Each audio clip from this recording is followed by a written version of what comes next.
Oh, before that, of course, let me introduce people who will give my voice a rest. You can see I have had Linda's cold earlier. My voice will last for a while. Jean Dunning teaches at Northwestern University, but she is an expert gardener and has really studied this ecosystem restoration and makes huge contributions. Sai Ramakrishna is someone who studies this in the Western Ghats in India a little bit, and but also is someone who takes responsibility and gets things done out in the forest preserves. And what do we do about these lights? We're getting there. Yeah. So maybe since we're in the dark, we'll just pretend we're all singing Kumbaya and holding hands. And maybe the two of you could start introducing the experiment that you're both working on.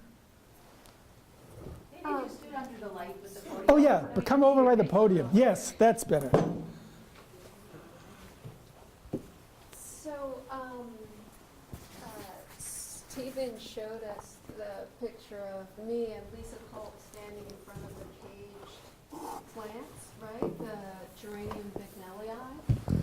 So Sai and I have been working on a project using the seeds we collected from those plants. Geranium bignellii, I'm using the scientific name, but the common name is Bignell's geranium. And this plant, it's very rare in the preserves.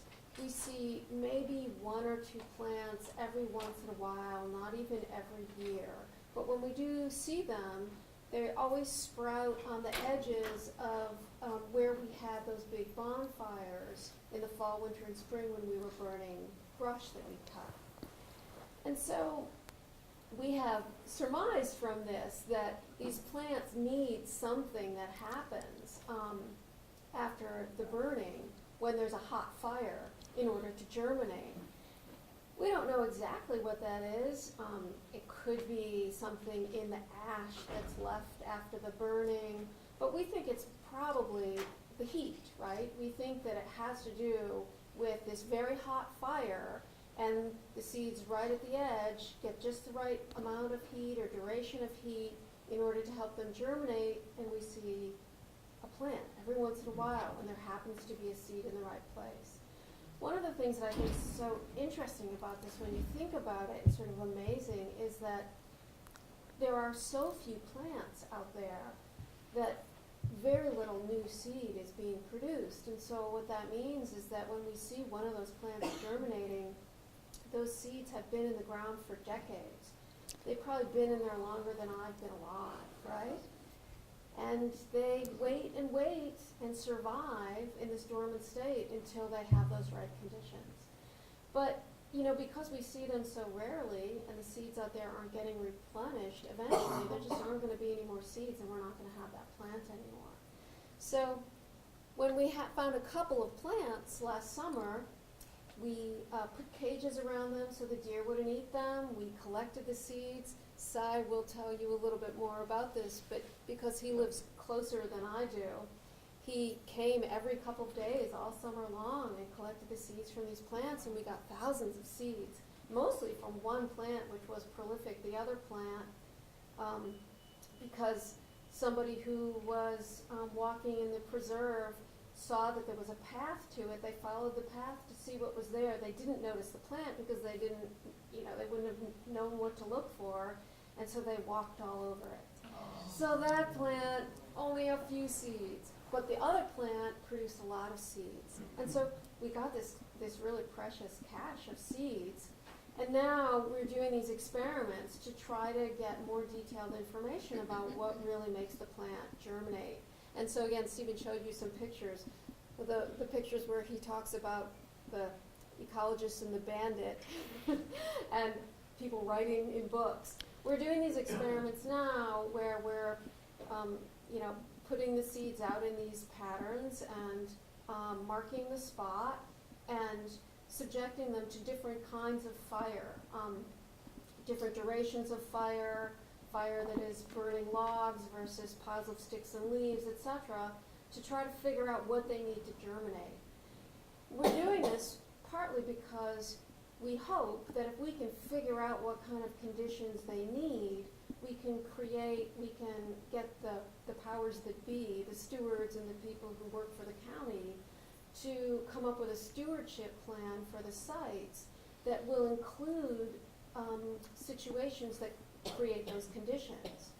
And if it can be part of how the sites are taken care of, that we can create the conditions that allow these seeds to germinate, eventually we may be able to repopulate the site with this plant in the same way that, or in a similar way, that we've repopulated some prairie grove with the beautiful white-fringed orchid.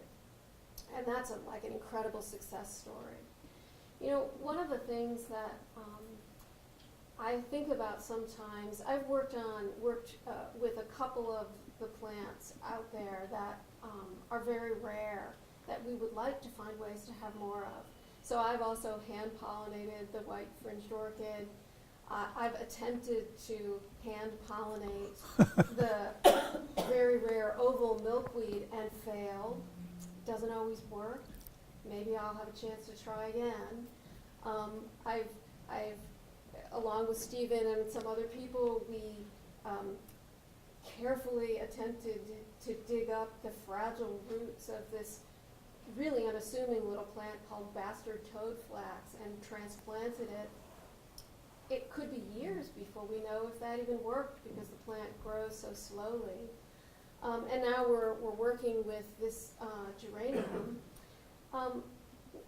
One of the things I thought about, because Stephen suggested that sign I might talk a little about this special project we're doing with the geranium, is that I kind of imagine that some people listening might wonder if we really described how complicated it was to try to help these, like just one species sort of bounce back.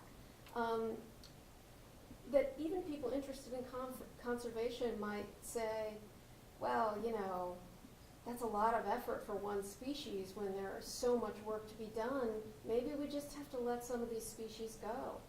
After all, there are a lot of species of orchid in the world. There are a lot of species of geranium. There are a lot of species of milkweed. Maybe we're just going to have to lose some. And probably we are. But I also think that it's important to work on these things because everything that lives in these ecosystems is interconnected and interdependent. So Stephen talked about how now we have the hair streaks that we didn't, you know, no one saw them in this area until the ecosystem got healthier and then they came back. We don't have the hawk moth that pollinates the orchid. Why don't we have it? Do we not have it because there was nothing for it to feed on for a long time because there were no orchids? Were there no orchids because there were no hawk moths to pollinate it? I don't really know. But I think there's a hope that now that we have orchids that will feed the hawk moth, maybe the hawk moth will come back and we won't have to pollinate it by hand anymore, which would be great. So I think it's important to understand that all of these plants and animals are dependent on each other, and when one thing disappears, we don't understand enough about the complexities of all these interrelationships to know what else is going to be affected. So I actually feel honored that I get to work with some of these rare plants and try at least to create conditions where there will be more of them. So why don't you say something? Good job. 2 summers ago, Padmini and I, we were wanting to do some kind of ecological work, and we came across this website on rock branch restoration, and I said, okay, it looks like today there is a work day, let's go and find out. And we just went there, this was in Soamwoods, and we sort of wandered in, and we met with Stephen. Okay. We met with Stephen and other members of the North Branch, and after that, you know, it has been a big change in our lives. before, I mean, we have taken walks in this Blue Star Memorial Woods and so on, and also in Skokie Lagoons, and, you know, I'm not a native of this place, and so I wouldn't know much about the native trees, and I saw all these very thick green vegetation, and I was saying, oh, so this is how this place looked, and this is what the vegetation, original vegetation, oh, okay. But then I realized that all that was not correct. After I met with Stephen, he told me, this is all not the original vegetation. All that you see, most of it you see, is just invasives, and the ecosystem has really, has gone completely, you know, has got degraded. And that's when I realized that the original ecosystem was very different. It was prairies and savannas with, you know, just a few oak species and so on, and then you have the oak woodlands. And we also realized how they were actually trying to restore, and so this was a very big, you know, eye-opener in terms of how restoration is to be done. It's not just walking around and enjoying nature. It was, I realized, hard work, because they have to identify all the plant species, the native plant species, how rare they were, and they have to know about their life cycles, whether they're annuals, biennials, perennials, when you could get the seeds, how you could germinate them, and they were taking a lot of care to get the local seeds, not seeds from far away, so that, you know, it's a local population. It was a lot of effort, and, you know, I really enjoyed it. Of course, there is the cutting of the invasives and so on that also we learned,